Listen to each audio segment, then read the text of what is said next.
bom dia. Chegamos ao último dia do 19º Seminário Capixaba de Previdência da ACIP. Este evento conta com patrocínio diamante do Banestes, 41 Gestão de Recursos e Caixa Econômica Federal, com patrocínio ouro do Bradesco, BTG Pactual, Águia e Privatiza, e o patrocínio prata do Banco do Brasil, XP, Itaú Unibanco, Safra, Empire Capital, ETA Escritório de Atuária e Banco do Nordeste. Onde tem patrocínio do Banco do Nordeste, tem Governo do Brasil. E a gente pede que vocês fiquem conosco até o final, porque as palestras já serão muito boas, mas o que a gente pretende entregar no final também é muito bom. Nós vamos fazer sorteios de 2 TVs, 5 inscrições para o Congresso da Associação Estatual do Mato Grosso do Sul e 10 inscrições para o Congresso Previdenciário e 3º Seminário Internacional de Previdência da APEPREV, que será em Foz do Iguaçu, e que vai contar com o sorteio de inscrição com hospedagem. Está vendo?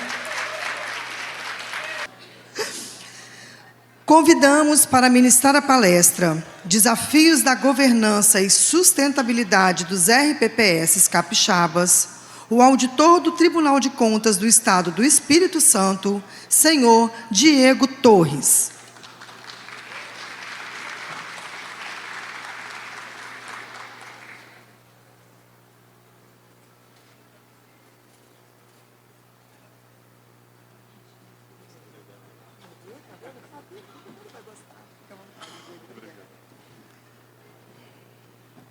Para conduzir esta atividade, conduzimos o senhor Wellington Costa Freitas, diretor-presidente do Instituto de Previdência de Serra.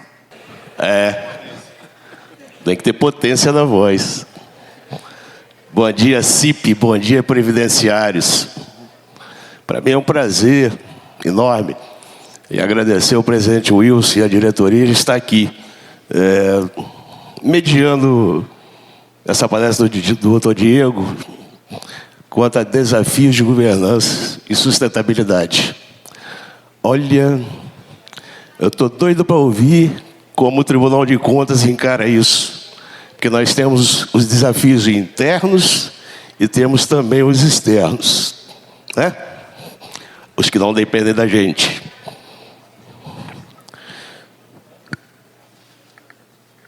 Bom, doutor Diego é auditor de controle externo do Tribunal de Contas desde 2013. Ocupa o cargo de secretário de controle externo de pessoal e previdência do Tribunal de Contas desde janeiro de 2025. Entre 2020 e 2024, foi coordenador de fiscalização das áreas de pessoal e previdência do Tribunal, é bacharel em Ciências Contábeis pela UFMG e em Administração pelo Centro Universitário Claretiano. Ele é pós-graduado em Direito Público pela PUC Minas e em RPPS pelo ICDS. Mestre em Gestão Pública pela UFS, professor do curso de MBA em Contabilidade Aplicada do Setor Público da PUC Minas. Já foi servidor do TRE Minas Gerais, analisando contas eleitorais e partidárias e auditor independente das empresas KPMG, BDO e BKR. Não é pouca coisa. Doutor Diego, por favor, estamos ansiosos para ouvir sua palestra. Bom dia, pessoal. Bom dia. Agora sim. Guerreiros do último dia, né? Espero que todos estejam acordados, animados para esse nosso último dia, que teremos momentos aqui importantes, falando de governança, sustentabilidade, e depois a palestra do Ciro, falando de um assunto que realmente está em voga diante da nova resolução, que é o cenário, né, de investimentos. Doutor é por sua conta, tá? Doutor ainda não. Mas vamos lá, pessoal. Falar em desafios, né, para a RPPS, vocês estão bastante acostumados, né, com esse termo. Ontem eu estava conversando aqui com alguns colegas e eu falei, poxa, vocês matam Um leão por dia. E temos desafios que são mais estruturais, né? E temos desafios que vocês vivem ali diariamente, né? Que exigem ali medidas, ações imediatas. E, às vezes, falta realmente de estrutura, né? De pessoal, de recursos. Isso aqui fica um pouquinho de lado, né? Principalmente governança. Então, a ideia é a gente abordar alguns assuntos importantes. Governança e sustentabilidade estão ligados diretamente. Pessoal, a gente vai falar um pouquinho, né, um panorama geral, os cenários aí dos nossos regimes, falar um pouquinho essa relação governança, sustentabilidade, falar da governança nas principais áreas previdenciárias, tá? E também alguns desafios, até para o nosso tribunal também, que é um órgão de controle. Temos desafios importantíssimos e vamos falar. Mas olha só, esse aqui é o cenário hoje, né, dos nossos regimes municipais, ok? Sem segregação de massa, né? Temos esse cenário. A curvinha aqui embaixo, nessa, é o ativo disponível. A gente vê ele crescendo nos últimos 6 anos. Terminamos agora com quase 3 bilhões em investidos. Mas, olha aqui o que falta ainda, né, para a gente atingir o equilíbrio. A curva lá de cima é o passivo total, é a dívida total. Então, ainda falta bastante.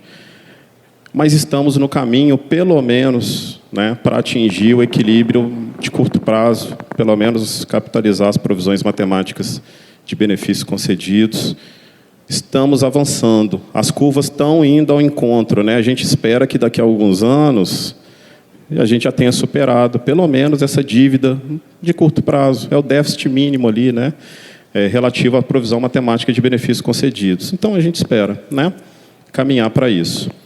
Hoje, temos 5 RPPS que possuem a cobertura das provisões matemáticas de benefícios concedidos. Isso é ótimo, né? Parabéns aí para Domingos Martins, Dores do Rio Preto, Itapemirim, Pedro Canário, Rio Bananal. E isso é uma conquista importante. Outros 6 estão com uma cobertura acima de 0,75, que também está indicando aí que nos próximos anos, pelo menos, a gente espera que estejam lá naquele primeiro grupo, né? Atingir o equilíbrio.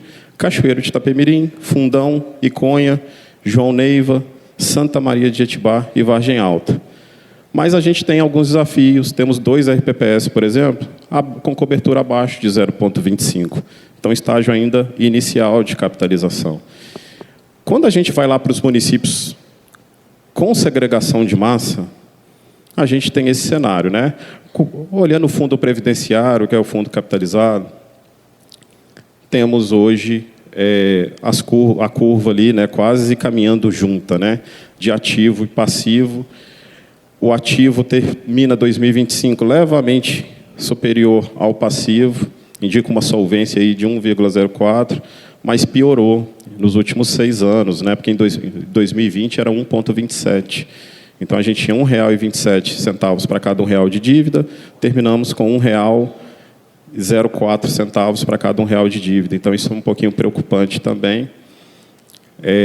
E a gente tem 6 RPPS que possuem fundo previdenciário, que é o capitalizado, né, com déficit. Isso é preocupante. São municípios que realmente precisam, né, ter um pouquinho de atenção aí no fundo previdenciário. Ok?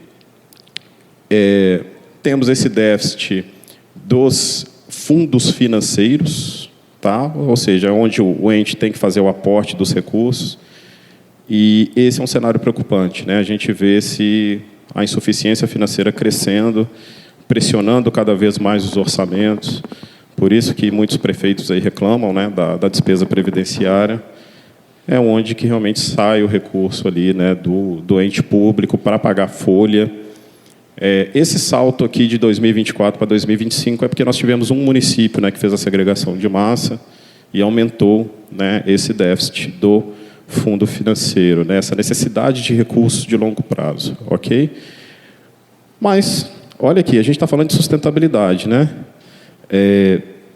Olha o cenário dessas projeções atuariais dos RPPS sem segregação. Aqui é um número consolidado, né? Uma projeção consolidada que está lá nos cálculos atuariais.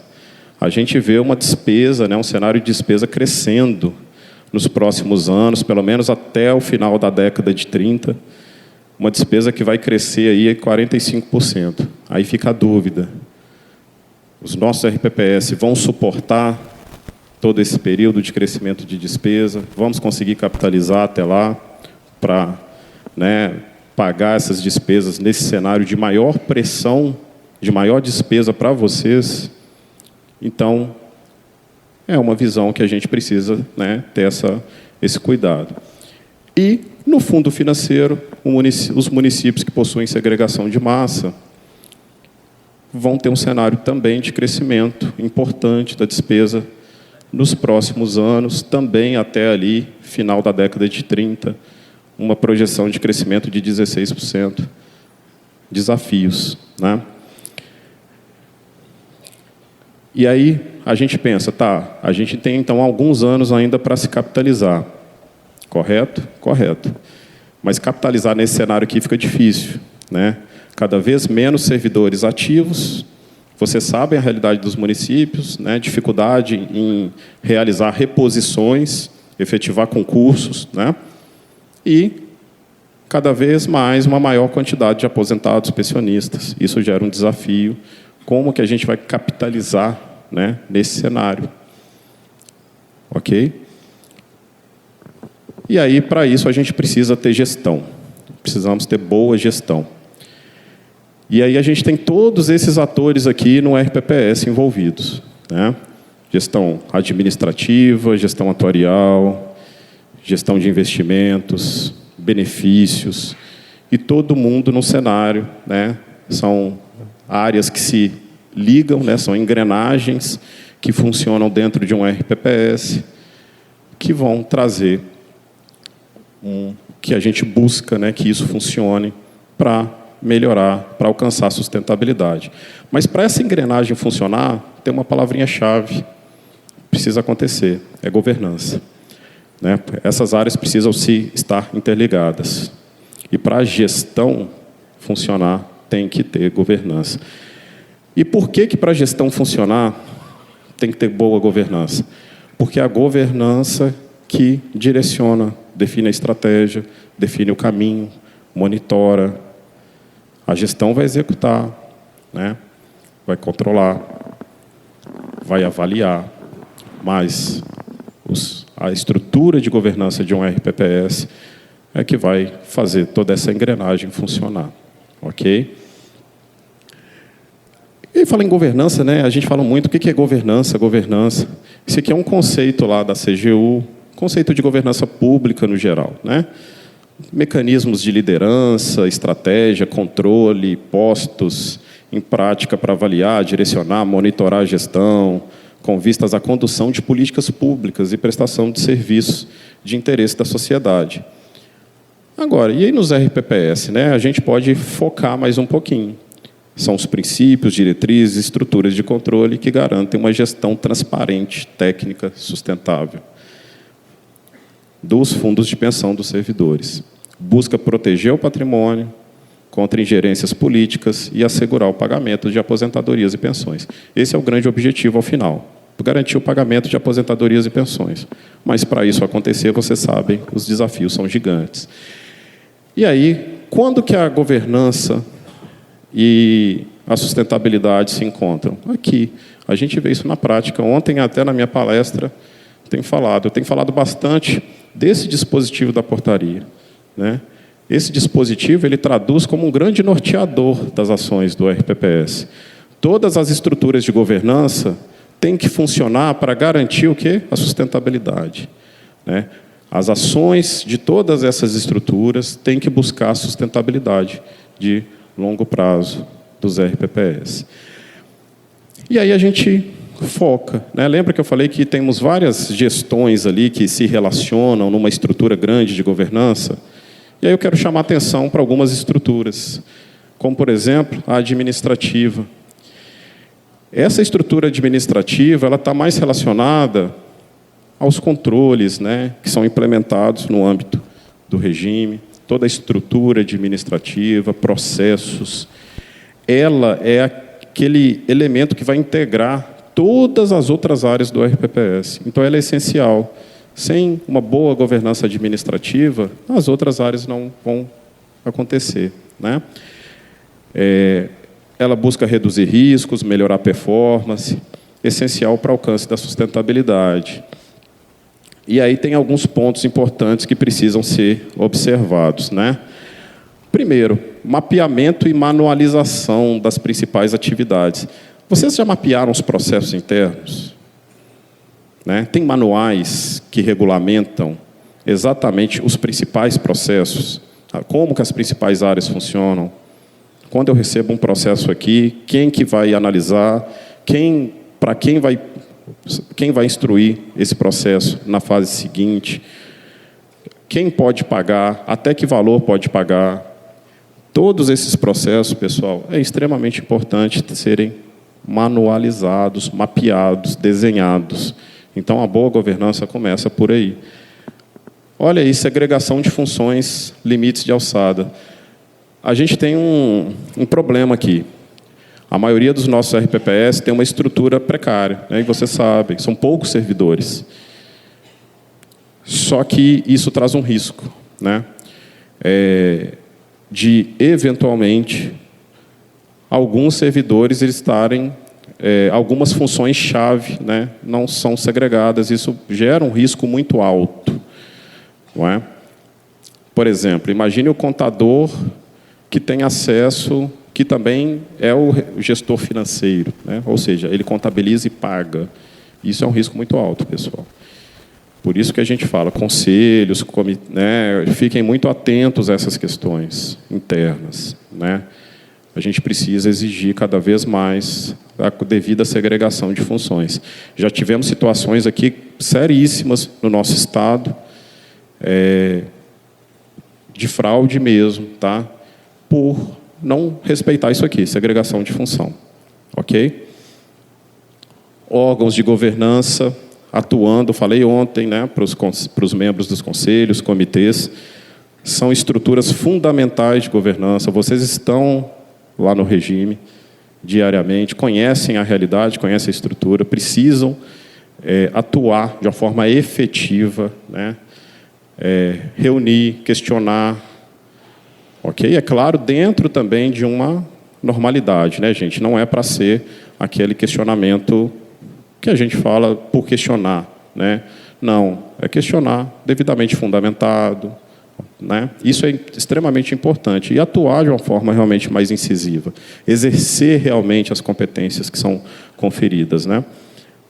Realmente aqui são os órgãos que a gente falou, né, que é de barreira ali do RPPS, né? Então são atuações extremamente importantes. Momentos como esse, né, de capacitação, muito importante, certificação, tudo isso auxilia bastante a melhorar a gestão, melhorar a governança do regime. A nossa área ela é muito específica. Você sabe a dificuldade, às vezes, que é até conseguir gente, né, para trabalhar nos regimes próprios de previdência, atuar nos conselhos. A gente enfrenta essa dificuldade no tribunal, quando a gente fala previdência lá, ninguém quer ir para a área. Por isso. E por isso que a gente precisa realmente capacitar. É novidade o tempo inteiro, né? O tempo inteiro tem uma novidade, tem um assunto específico ali, enfim, questões normativas. Então, a capacitação é essencial. Política e segurança de TI. Esse é um ponto-chave.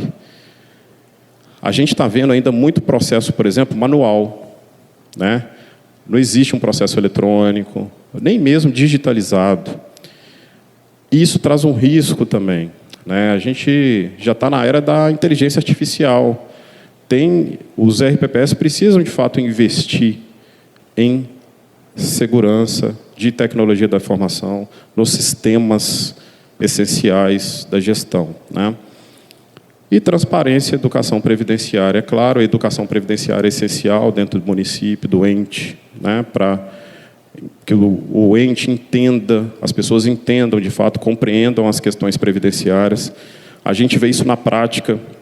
Os municípios, que os prefeitos, a alta administração está mais ligada ao RPPS, A gestão do RPPS tem muito mais facilidade, né? Geralmente até os indicadores, a gente vê uma melhoria substancial. E, é claro, trabalhar aqui é um foco, a arrecadação das receitas, né? Isso tem que ser tratado como prioridade. E a gente fala arrecadação em dia, porque o parcelamento, de fato, é uma política muito prejudicial para o regime, extremamente prejudicial. E aqui eu gostaria de chamar a atenção, né, para o Progestão, né?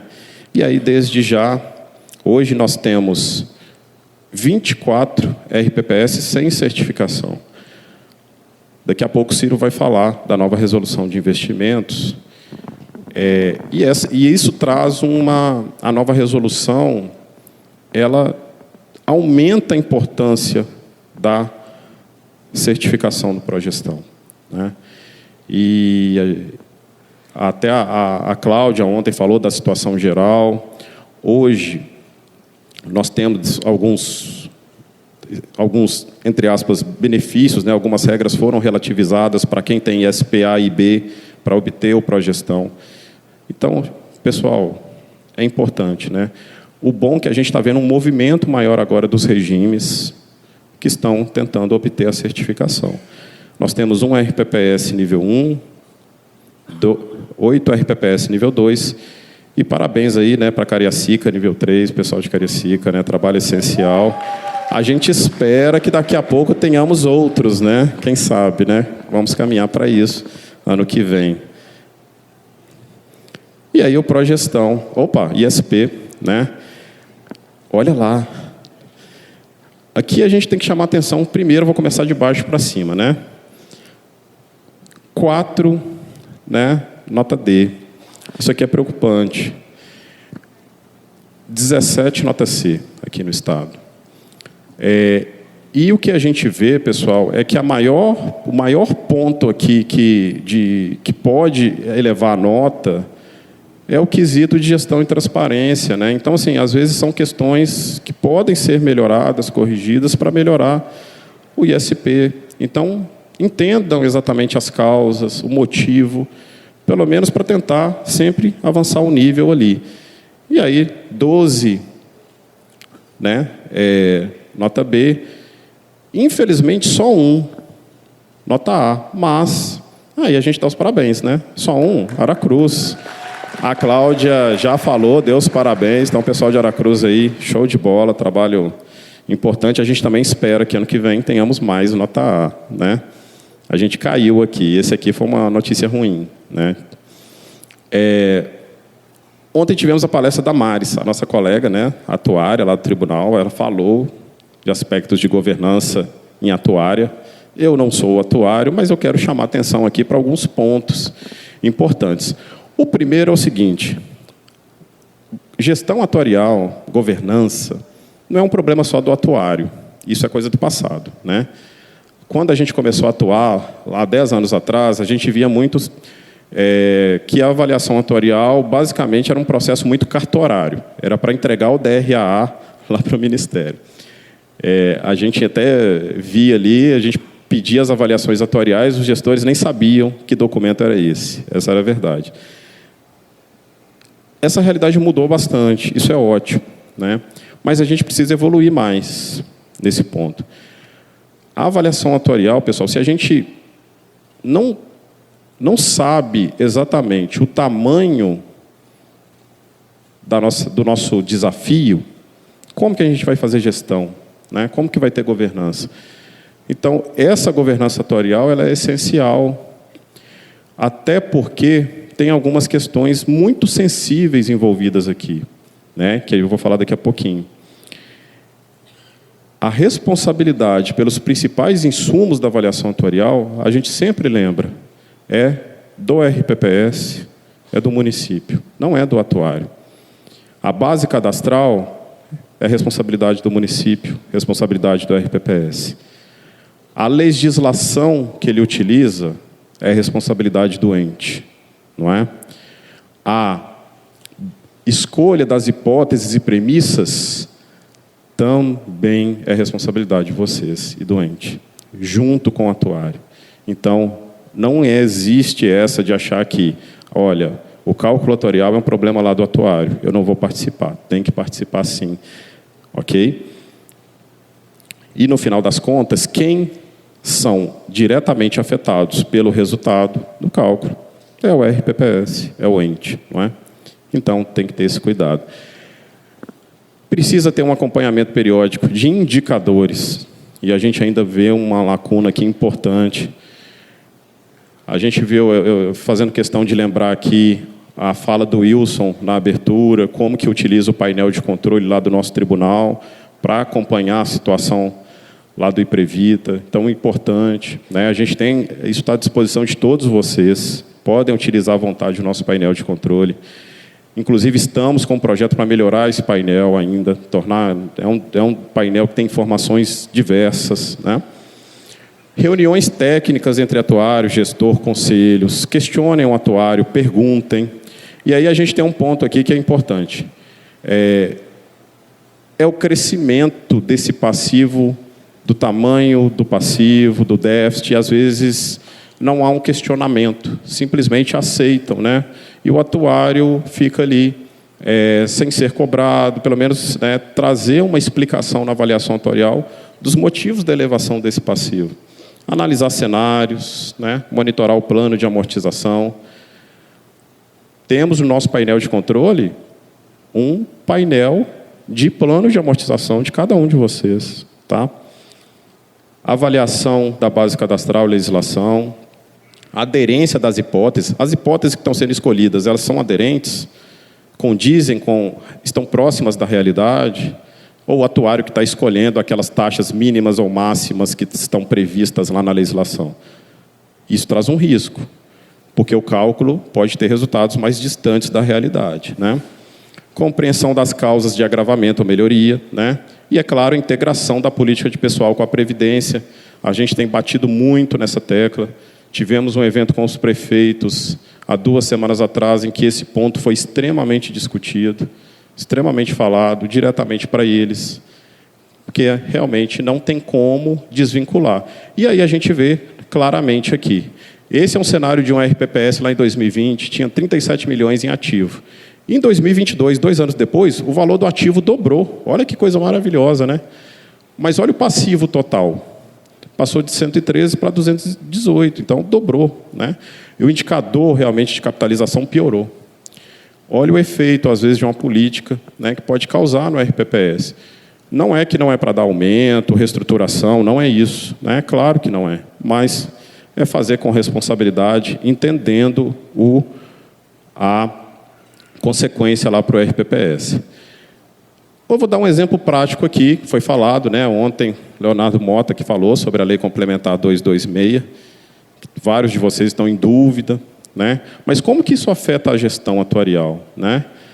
Essa lei, ela trouxe a possibilidade de, na verdade, ela revogou aquele artigo 8º lá da Lei Complementar 173, que suspendeu aqueles direitos na pandemia, né? Durante o período ali, os direitos de servidores, ATS, enfim. E, ao mesmo tempo, autorizou os entes a editarem uma lei para pagamento retroativo desses valores. Só que, como ela revogou o dispositivo, a gente já tem uma situação clara, que é o ajuste na situação funcional dos servidores daqui para frente. Quando faz esse ajuste, vai afetar só os servidores ativos? Não, né? Os servidores e os aposentados, né, também vão ser afetados.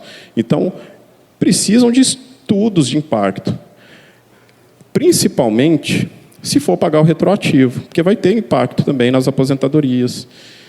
Então, necessidade aqui de, nesses estudos, né, vamos lembrar que ela está criando uma despesa para o ente, então tem que observar os artigos lá da Lei de Responsabilidade Fiscal, que falam do crescimento da despesa, né, estudos de impacto orçamentário e financeiro, mas tem que ter estudo atuarial também, porque pode ter impacto lá para a Previdência. Então, essa integração, né, do ente com o RPPS, ela é essencial. E aí um exemplo prático. E outro exemplo prático aqui, que também afeta a atuária, é a reforma da Previdência. E aí chamar atenção para aqueles entes que não realizaram a reforma ampla ainda, a gente sabe da dificuldade, também falamos isso lá para os prefeitos, né? Todos esses municípios aqui ainda não fizeram. Se Provavelmente tem uns 2 aqui que estão em processo, né? Já até conversei com os gestores, eles já encaminharam. Então, por favor, perdoe. Mas a gente está usando a fonte lá do Ministério da Previdência, ok? E aí eu vou aproveitar, mudar um pouquinho de assunto, mas a gente precisa falar disso também. Também isso foi falado com os prefeitos, né? Não, aqueles entes ainda que não aderiram à Previdência Complementar, não formalizaram um convênio de adesão com a entidade fechada. Temos essa situação de 10 municípios.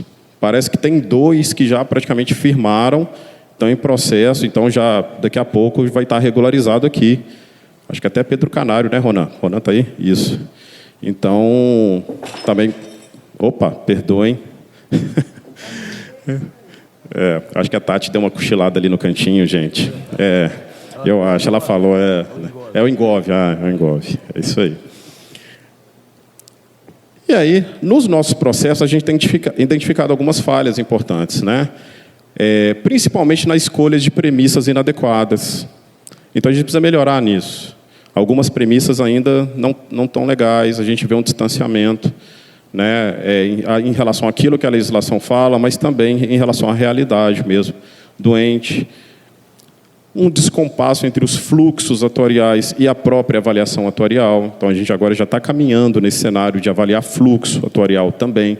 O fluxo realmente tem que ser ali, né, dar um subsídio para o cálculo, as informações têm que estar compatíveis. Então, tem que ser questionado o atuário, né, sobre essa adequação do fluxo com a avaliação atuarial. Problemas nas bases cadastrais, né, gente? Isso aqui ainda é um problema sério, principalmente no ente, no município. A base cadastral dos servidores ativos.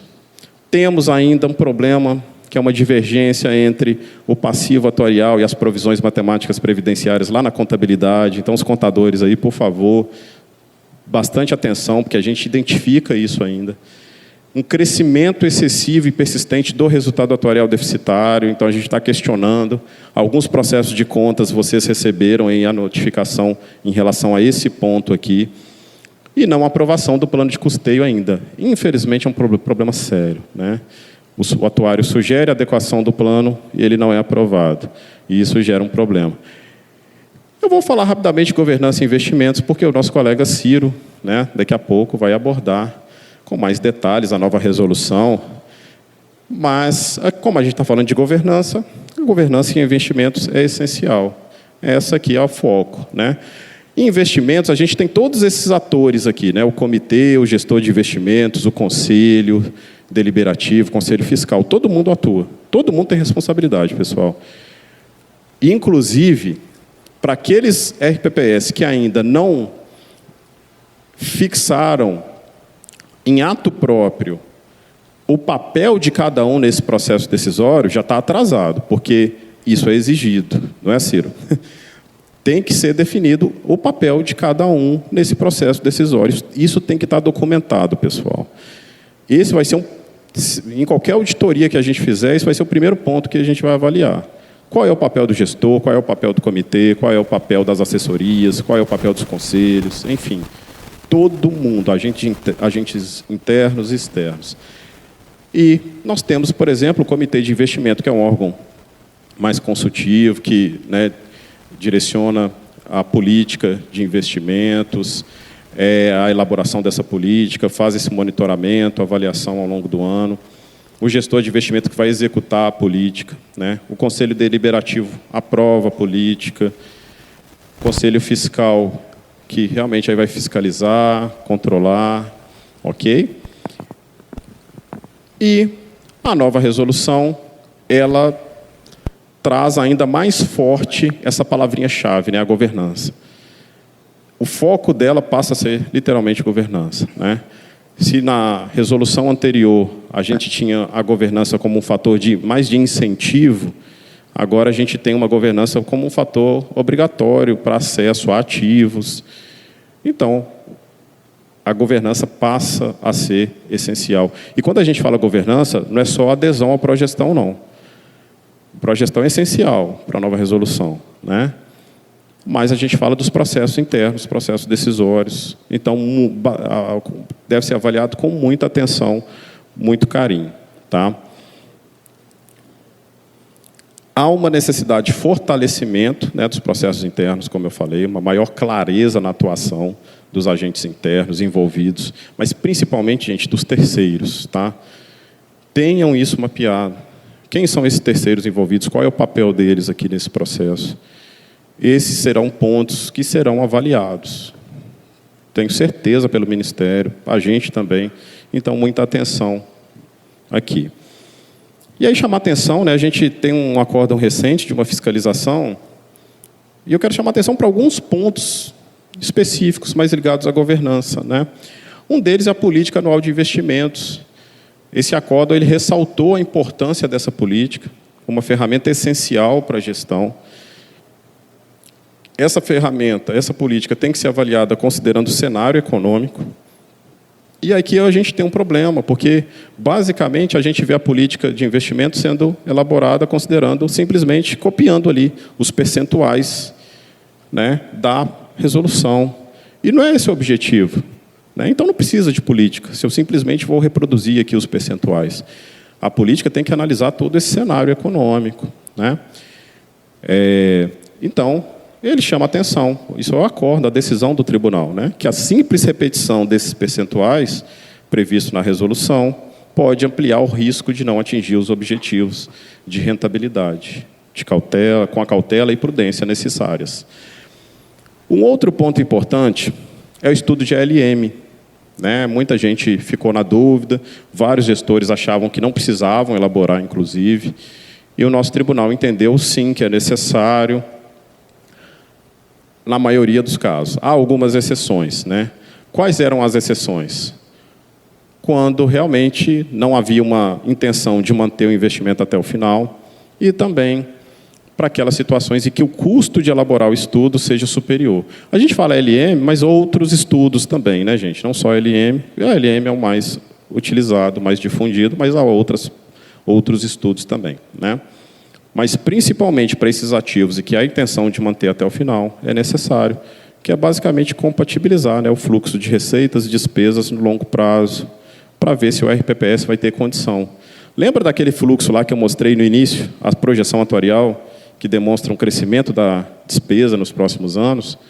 É para isso, né, para a gente ver se vai ter condição de pagar essas despesas ao longo dos anos. Esses estudos são essenciais. Atuação do comitê. A gente está vendo uma atuação muito cartorária, ou até não atuação. Então, membros de comitê, gente, vocês têm uma responsabilidade muito grande. Eu falei ontem, até na palestra, né? Olha, hoje há uma responsabilidade muito grande, né, na atuação de vocês. Então, muito cuidado com isso. Inclusive, podem ser responsabilizados. Eu quero falar de benefício também. Né? Gestão de benefícios. Governança em benefícios. Aqui, literalmente, a porta de saída. Né?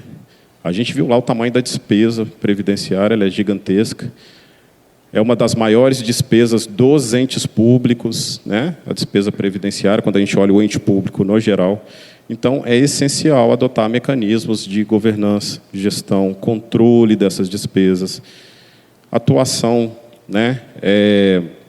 E aí a gente vê que assim, muitos passivos surgem de interpretações divergentes, ausência de procedimentos, uma concessão irregular de um benefício ou uma incorporação irregular gera um passivo gigantesco para o RPPS.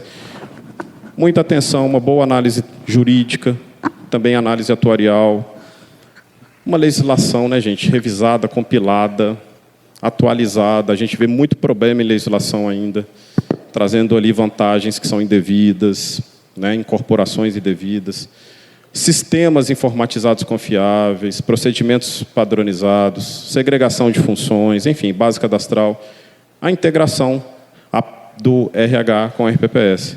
Lembra que a política previdenciária ela começa lá na política de pessoal, e isso aqui afeta diretamente em benefícios. Né? As vantagens que são concedidas enquanto o servidor é ativo, afeta lá na aposentadoria.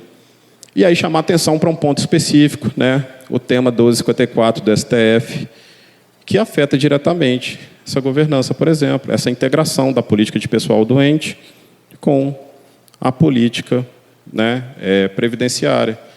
Lembra lá, né, o STF decidiu que só podem ficar no RPPS servidores ativos, né, servidores efetivos que ingressaram via concurso público.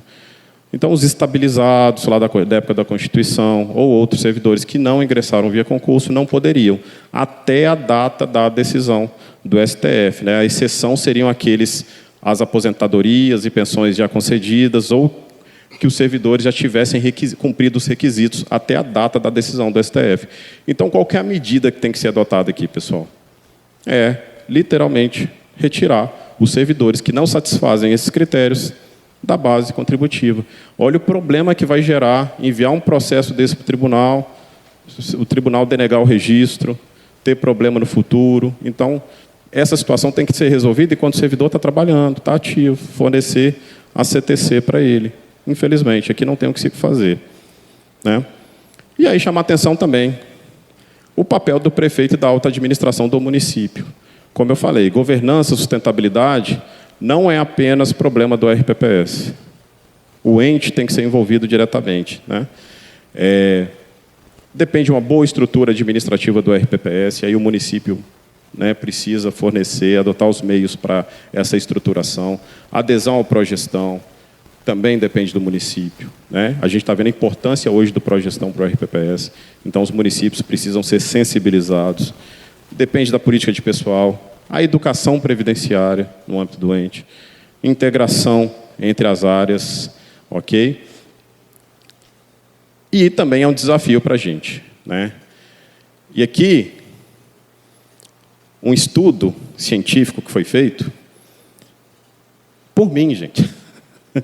Esse foi meu estudo do mestrado, analisando ali o processo de prestações de contas de 2014 e 2023. 70% das rejeições de contas de prefeito, pessoal, de prefeito, tá, foram por questões previdenciárias nesse período, tá, por irregularidades previdenciárias, para vocês terem ideia da importância para o nosso tribunal. E quando não havia qualquer tipo de irregularidade previdenciária, né, esse número caía para 25%. Tá? Então, realmente, a questão previdenciária é muito importante para o nosso tribunal. E quando havia qualquer tipo de irregularidade, a rejeição, ou pelo menos uma ressalva, aumentava para 98%. 98% dos processos de contas, pessoal, tiveram ou ressalva ou rejeição quando tinha irregularidade previdenciária. Tá? E aí a gente também foi analisado como que a atuação do tribunal pode ter impactado. É claro que isso depende muito também de vocês, mas no período pré-especialização a gente viu crescimentos muito pequenos do ativo, tá? A gente viu pioras de indicadores, né, ao longo de vários anos, e nos anos seguintes a gente viu um crescimento muito expressivo, melhoria dos indicadores. Então, a gente entende que essa atuação também auxiliou, né? Melhorou a gestão, melhorou os indicadores, pode ter ajudado, tá? Principalmente nos municípios de menor e médio porte, mas a gente tem um problema muito sério ainda, que é o crescimento do passivo. O passivo previdenciário está crescendo bastante. Então, todo o esforço que vocês estão fazendo nos investimentos, na captação de recursos, ele está quase se perdendo, né, pelo crescimento do passivo previdenciário. Então, hoje, a gente tem esse grande desafio, que é entender as causas de crescimento, ter mais gestão, para realmente, né, conseguir melhorar os nossos indicadores. E aí, só chamar atenção, tá, pessoal? O tempo já acabou, você está chamando atenção ali.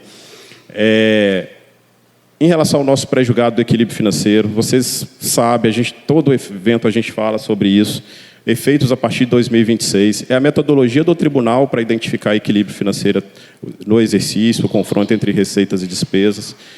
O mais importante são as providências que têm que ser adotadas, né? Para o ente, repassar contribuições previdenciárias em dia. Isso é essencial para cumprimento do pré-julgado. Aprovar no início do exercício financeiro o plano de custeio aprovado no cálculo atuarial sugerido. E repassar a insuficiência financeira de forma mensal. A gente está vendo poucos municípios ainda com resistência em repassar a insuficiência financeira e vai dar problema. Infelizmente, isso aqui vai dar problema. Tá? Temos parecer em consulta, um pré-julgado. E o RPPS? Primeiro, um diálogo. Né? Primeira coisa é o diálogo. Convencimento, educação previdenciária. E segundo, adotar os meios disponíveis para essa cobrança e, é claro, comprovar. Beleza? E aí o recado, não desistam do RPPS, pessoal. Olha que lindo esse RPPS especificamente. Lá em 2017 tinha 22 centavos para cada R$1 de dívida mais urgente, que é a provisão matemática de benefícios concedidos. Fechou 2025 com 98 centavos, quase atingindo ali o equilíbrio de curto prazo. Então, a gente vê, esse aqui eu dei exemplo desse especificamente, mas temos vários outros nesse mesmo cenário, né, com evolução importante de indicadores. É isso que a gente espera, tá, pessoal? E aí quero chamar a atenção. Falei do último, mas tem mais uma informação importantíssima aqui. A nossa adesão para esse encontro está muito baixa ainda. A gente fez um encontro com os prefeitos, com eles diretamente. E o passo seguinte, o encontro com gestores. Dia 2 de junho, gente, vai ser online. Por favor, participem. Então, não precisa ir lá ao tribunal, vai ser online. A gente fez na área de gestão de pessoal, tivemos 300 pessoas. Quem aí, muitos de vocês, né, participaram. Muita gente participou, foi legal. Agora vai ser o de Previdência, semana que vem. E aqui o mais importante é estimular a participação doente. Não só do RPPS, mas doente, porque tem muito recado que são para eles mesmo. Esse é o objetivo, é melhorar, é falar as medidas que eles precisam adotar. Então, a gente precisa de peso nesse evento. Por favor, gente, participem. É online, façam a inscrição pelo site. No site do tribunal já tem lá um link direto. É só entrar no site do tribunal. E aí vai ter um link para a escola para fazer inscrição nesse evento. E aí eu vou divulgar, tá, Wilson, pessoal da CIP, para a gente melhorar a divulgação para esse encontro técnico, tá? Então, pessoal, eu gostaria de agradecer, né, mais uma vez colocando à disposição. A gente sabe dos desafios de governança, sustentabilidade, sabemos dos desafios diários, mas não tem como a gente não pautar as nossas ações pela sustentabilidade do regime, que vai envolver necessariamente a governança. Então, meu muito obrigado, desejo a vocês um excelente fim de evento e até a próxima, né? Um grande abraço.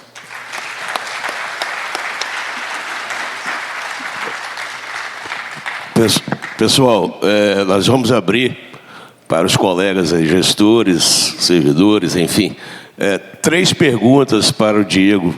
Eu sei que pode ter alguém aí com comichão, uma dúvida atroz, que interesse a todos. É só levantar a mão que o colega vai levar o microfone até a pessoa. Alguma pergunta? Não. Eu só vou fazer 2 observações, Diego. Mas antes de você iniciar a sua palestra, eu falei dos desafios internos e externos, né?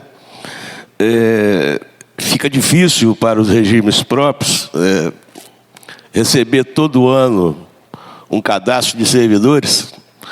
Quando você terminou de fazer aí vem um concurso pelo ente, ou 2, enfim, aquela renca de admissão.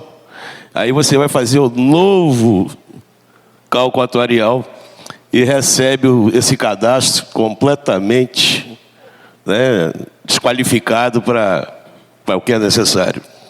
Aí é o retrabalho. E isso cai na conta do RPPS, à luz porque na minha opinião, teria que ter uma separação aí entre o ente e o RPPS. De quem é o que a responsabilidade?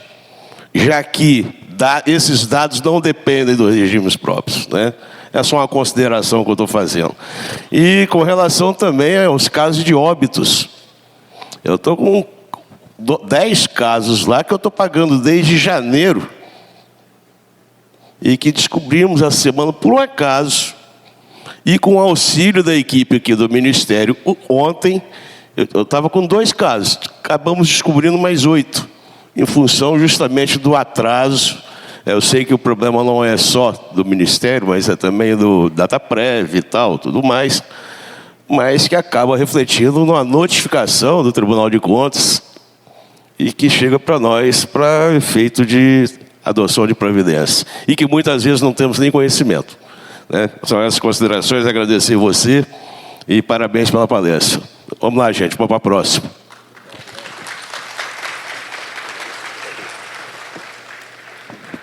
Agradeço mais uma vez o Diego. O Wellington, preciso aqui que você entregue a ele. Muito obrigada. Valeu, Diego, mais uma vez. Obrigada, meu querido. Um é seu, meu querido, e outro é dele. Obrigada, Diego. Obrigado, Wellington, também pela colaboração.